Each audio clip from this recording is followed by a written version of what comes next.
Fact: the human brain processes feedback as if it's a threat. When someone says, "Can I give you some feedback?"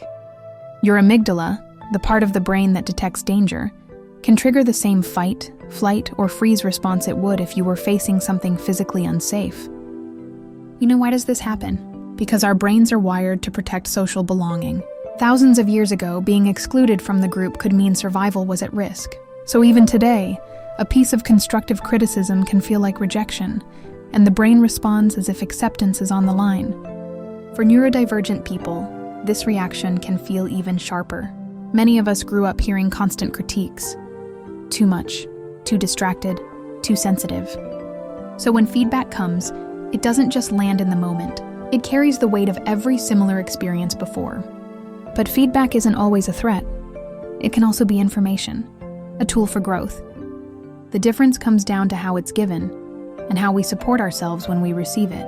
When feedback is framed around growth, it activates parts of the brain linked to problem solving instead of just triggering fear.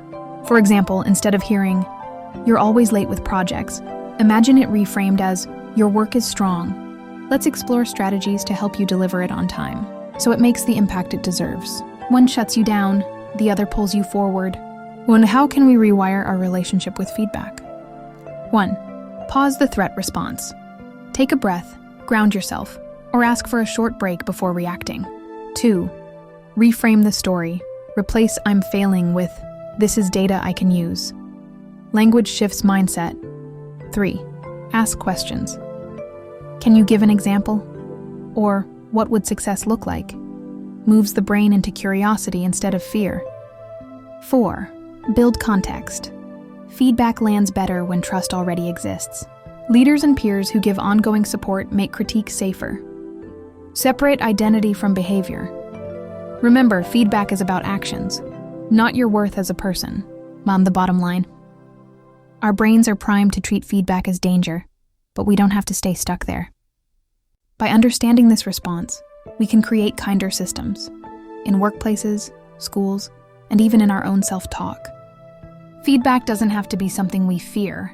With empathy in how it's given and curiosity in how it's received, it can transform from a threat into a tool for growth.